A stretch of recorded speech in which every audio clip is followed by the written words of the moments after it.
As the midterms approach, Republican New Yorkers are getting ready for a fierce electoral battle over Democrat incumbent Kirsten Gillibrand's Senate seat.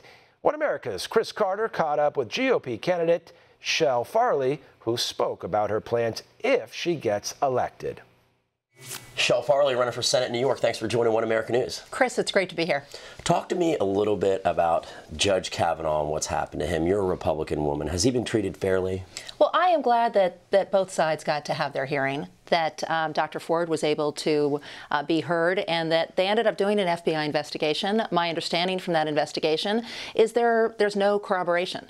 And so they should come to a vote, and if I were a senator, I would vote to confirm him. You've been campaigning all over the state pretty heavily. Twitter is a major component now of political campaigns, and you've experienced a little adversity there. Talk about that. I have. I've been blocked. I can't believe it, for sensitive content. And my sensitive content, as an example, was talking about term limits and publicizing an appearance that I was on Utica radio. It's crazy. I don't understand it. And I've sent out a press release saying that, we can't, allow private companies to censor thought for people, who are right-leaning. And so we need to get unblocked, but certainly it's gotten me a lot of press, and I've been happy about that. We know your opponent, Kirsten Gillibrand. She has a really thin record. I mean, talk a little bit about what you're experiencing when you're campaigning against her. Will she even debate you?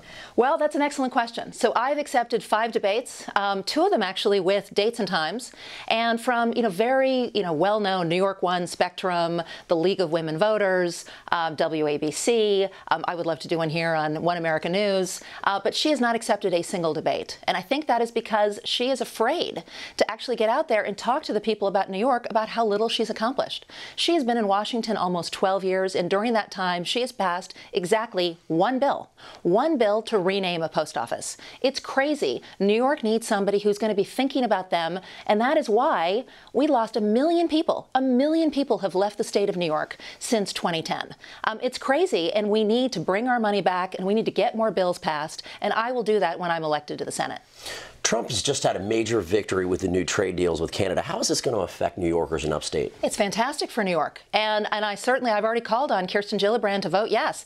Interestingly, Chuck Schumer came out saying what a great bill it was for New York, especially for our dairy farmers.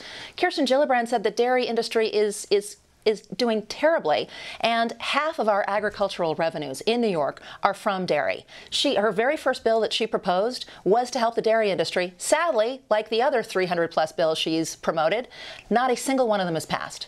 But this bill is a great bill. And look, I negotiate for a living. I think it is incredibly important that we do the best we possibly can for the U.S., but also we don't keep bills outstanding for 25 years. I mean, that bill was created before everybody was buying things from the internet. It was before Amazon. So it makes sense, and one of the great things I think in that bill as well is they talk about the fact that it has to be re-looked at every 6 years, which I'm absolutely in favor of. I think it is a huge win for New York, and I support it. Chele Farley, thanks for joining One America News. Thank you, Chris. It's great.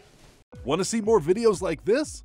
Click on the link below and subscribe to One America News on YouTube, and call your cable provider and kindly demand that One America News is added to your lineup. Call and subscribe today.